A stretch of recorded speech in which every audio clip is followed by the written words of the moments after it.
মাধ্যমিক 2026 ইতিহাস বিষয়ে 4 মার্কের আজকে আমি বাইরন স্যার একটি গুরুত্বপূর্ণ প্রশ্ন তোমাদের সামনে আলোচনা করব। প্রশ্নটি অত্যন্ত গুরুত্বপূর্ণ। এই প্রশ্নটি মাধ্যমিক তোমাদের টেস্ট এবং 2026 মাধ্যমিকের অত্যন্ত একটি গুরুত্বপূর্ণ প্রশ্ন। সে প্রশ্নটা কি? ইতিহাসের উপাদান হিসাবে সরকারি নথিপত্রের গুরুত্ব আলোচনা করো, অথবা ইতিহাসের উপাদান হিসাবে সরকারি নথিপত্রের গুরুত্ব কী ছিল, এই সম্পর্কে আজকে আলোচনা করব। প্রশ্নটি আসলে তোমরা কিভাবে উত্তর লিখবে সে সম্পর্কে সুন্দর আমি আজকে আলোচনা করে দেব। তো চলো আর কোনোভাবে কথা না বাড়িয়ে একদম আলোচনার মূল পর্বে আমরা চলে যাই। দেখো স্ক্রিনে, ইতিহাসের উপাদান হিসাবে সরকারি নথিপত্রের গুরুত্ব আলোচনা করো, অথবা ইতিহাসের উপাদান হিসাবে সরকারি নথিপত্রের গুরুত্ব। এটা আলোচনা করার আগে আরেকটা ছোট্ট কথা বলবো। সেই কথাটি হলো এই, তোমাদের মধ্যে এরকম অনেকে আছো যে ইতিহাস বিষয়ে ভয় পাও বা ইতিহাস পড়তে তোমাদের ভালো লাগে না। আমি যেভাবে আলোচনা করব আজকে, আলোচনাটা ভালো করে দেখো, তোমাদের অবশ্যই ভালো লাগবে এবং খুব সহজেই তোমরা এই প্রশ্নের উত্তরটি মনে রাখতে পারবে। আর যদি ঠিকঠাক ভিডিওটি দেখো এবং মনে রাখতে পারো, অবশ্যই তোমরা ইতিহাসে ভালো মার্কস অবশ্যই তোমরা পাবে। তো চলো আলোচনা করি।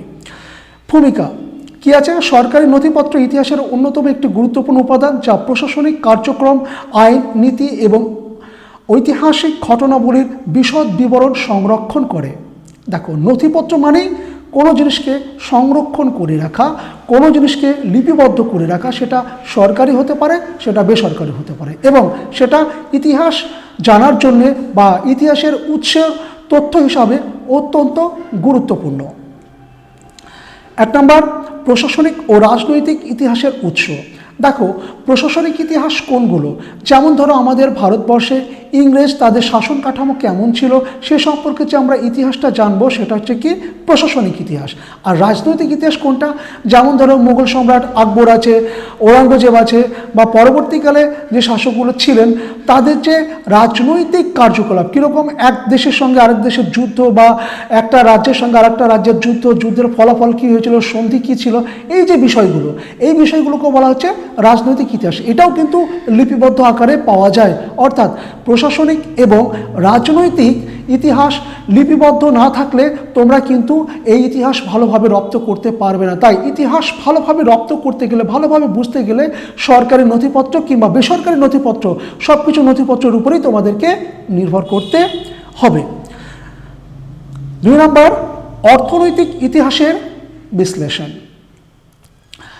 ভারতবর্ষের ইতিহাস পড়তে গেলে আমরা অবশ্যই কয়েকটি বিষয় ভালোভাবে জানতে পারবো, বিশেষ করে অর্থনৈতিক দিক থেকে। সেই ইতিহাসটা কি?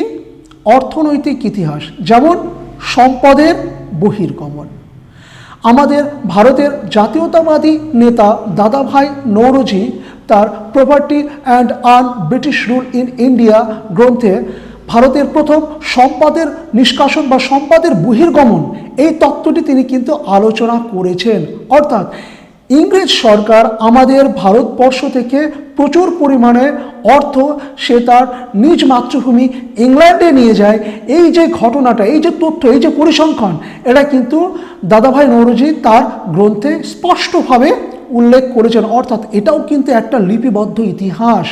যদি এই লিপিবদ্ধ ইতিহাসটা না থাকতো তাহলে কিন্তু আমরা বুঝতে পারতাম না যে আমাদের ভারতবর্ষ থেকে কত পরিমাণ অর্থ ইংরেজরা তাদের স্বদেশে নিয়ে গিয়েছে। 3 নম্বর, সমাজ ও সংস্কৃতির ইতিহাস চর্চা। সরকারি আদেশ, শিক্ষানীতি, আদমশুমারি, স্বাস্থ্য সংক্রান্ত নথিপত্র সমাজের জনসংখ্যাগত ও সাংস্কৃতিক পরিবর্তনের চিত্র তুলে ধরে। দলিত নারীর অধিকার, শ্রমিক শ্রেণী, পরিবেশ সংক্রান্ত নীতির ইতিহাস বোঝার জন্য এগুলো অত্যন্ত গুরুত্বপূর্ণ। বিষয়টা একটু বলি তাহলে আর ভালো হবে। সাংস্কৃতিক চর্চার ইতিহাস। আমরা সকলেই এ সম্পর্কে অবগত আছি যে 1829 খ্রিস্টাব্দে আমাদের ভারতবর্ষে লর্ড উইলিয়াম বেন্টিক রাজা রামমোহন রায় উইলিয়াম বেন্টিকের সহায়তায় সতীদাহ প্রথা নিবারণ করেন। অর্থাৎ এটা হচ্ছে আমাদের দেশের একটি সামাজিক ঘটনা এবং সামাজিক ইতিহাসের অন্তর্গত।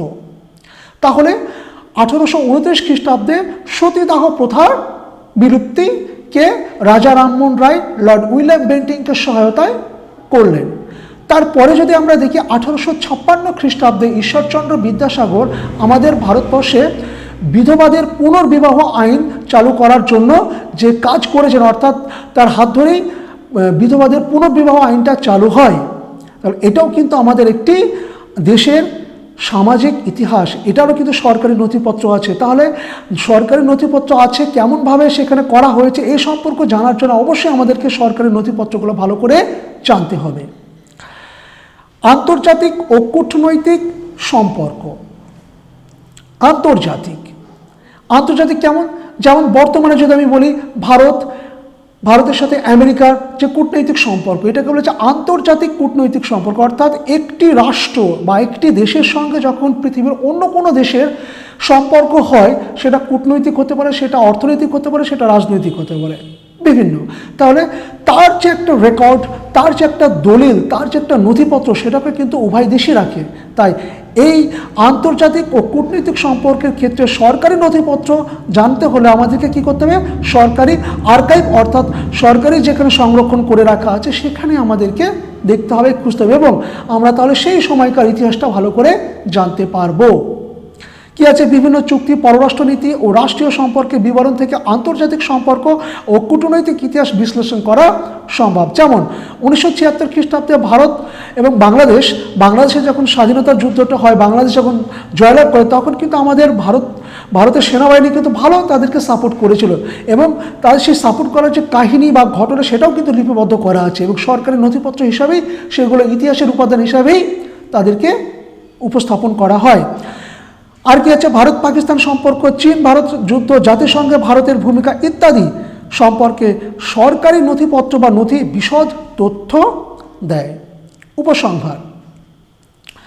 আলোচনা প্রেক্ষিতে আমরা অবশ্যই বলতে পারি যে ইতিহাস সঠিকভাবে জানতে গেলে এবং ইতিহাসকে ভালোভাবে লিখতে গেলে, বুঝতে গেলে ইতিহাসের অন্যতম একটি ভালো এবং উৎকৃষ্ট উপাদান হচ্ছে সরকারি নথিপত্র, যেটাকে লিখিত আকারেও বলতে পারো, অর্থাৎ লিখিত নথিপত্র। সেই নথিপত্রের ফলে আমরা কি করতে পারি?